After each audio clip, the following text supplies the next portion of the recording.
Hi guys, I'm back and I have something to say. And today I will be talking about human trafficking, I-95, and the conversation no one ever wants to have about is not about race. But before I get started, I would like to clarify exactly what Voices does, what I do myself, so everyone can generally understand that what we do is strictly for educational purposes. We believe in Black America despite what anyone else might have to say. We believe that Black people can unify and we believe that Black people can unite as one. We just have to start off with a small few, which have to be extremely strong to get through this. And as we go forward, things will improve. So when you see Voices, Voices stands for Voices of Individuals Changing and Empowering Society. That is an organization that I founded with a group of young women, and it has grown, and we are at the execution stages.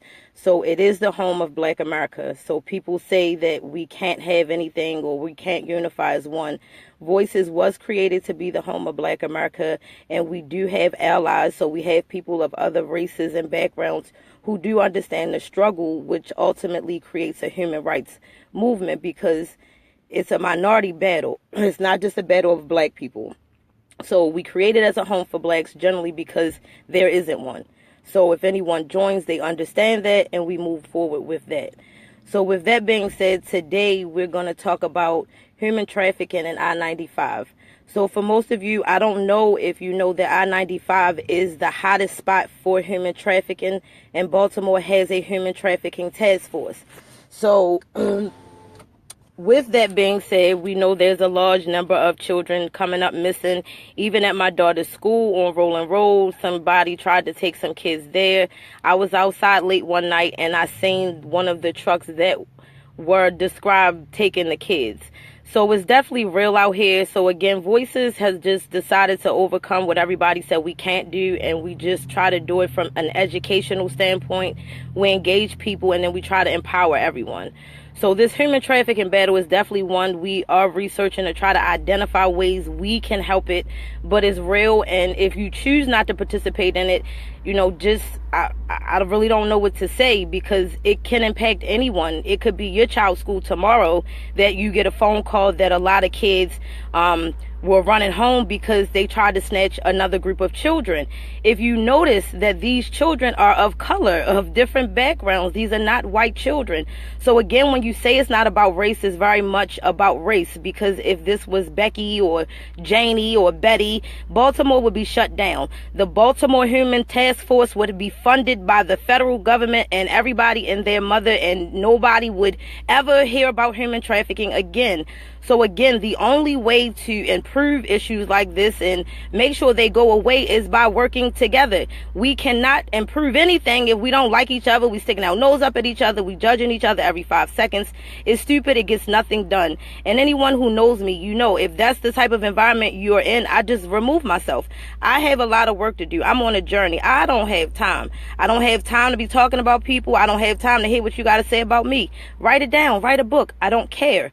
So with that being said, please just try to unify with your brothers, your sisters, your friends, your co-workers to be able to get some of these issues resolved. Human trafficking, everybody rides on I-95 every day. So on my way to seeing a house, I was riding on 95 and I try to remove my emotions, and shout out to my coach Sekou.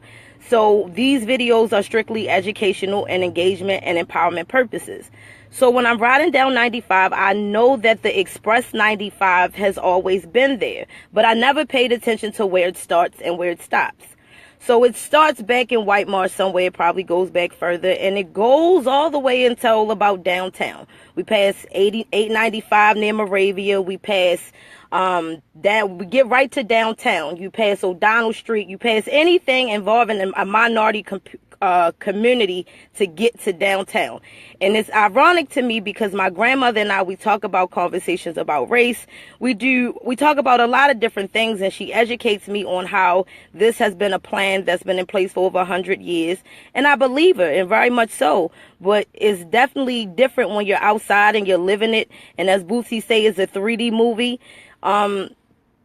it stretches past all of those communities strictly to downtown. And my grandmother said they do things like that so the white people can get where they have to go and come back home. So these areas where you talk about White Marsh, Owens Mills, Pikesville, they're very much ignored. They're very much ignored.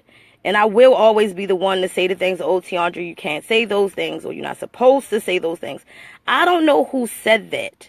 And truthfully, I don't care.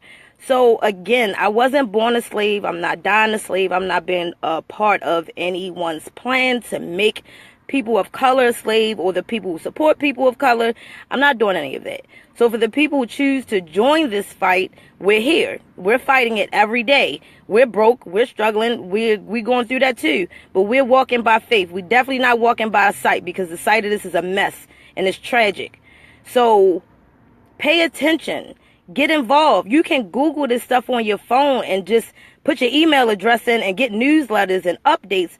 You can talk to me. It's nothing that I'm not on here talking about that I can't direct you somewhere to go and start working. I can't do it all. So I'm tapped into everything to be able to identify people that can help the cause. Human trafficking should not be where it is. It makes more money than drugs.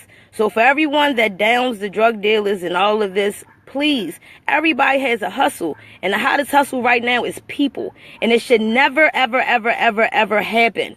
Humans should never be slaves. It should never be slaves. And for everyone of color, it should be a problem. It should be a problem because that's a part of our history. And it's insulting to make that the number one way right now that money is being made. It makes more money than dope.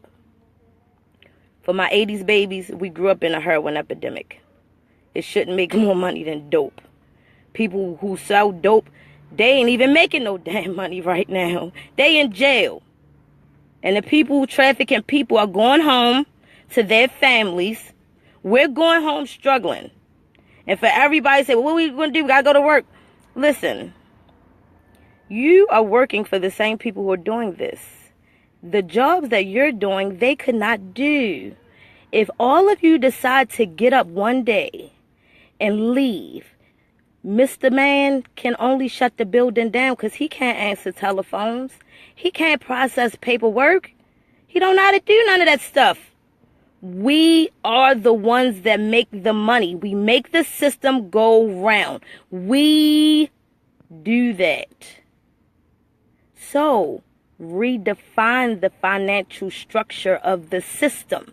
Stop giving your money to people who are not going to contribute to improving Black America. It's not a point of it's not going to get better. I don't even talk to people who say that. I just go ahead and talk to people who know it's going to take some work. We got to get started because we have to do this for our children. Because if we don't at least get started, the children going to have a hell of a time to just do anything. They trying to take away financial aid because they think it's welfare. How many people food stamp cases probably got closed for something random or they done made up something? They cut the funding. They're not going to tell you that. Like, come on. We have to stick together. You don't have to be a part of Voices. You don't have to be a part of anything that I'm doing. But what I'm saying is a lot of nonprofit organizations in Maryland. It's a lot. I'm sorry. I'm sitting in the car and the sun is beaming in my face.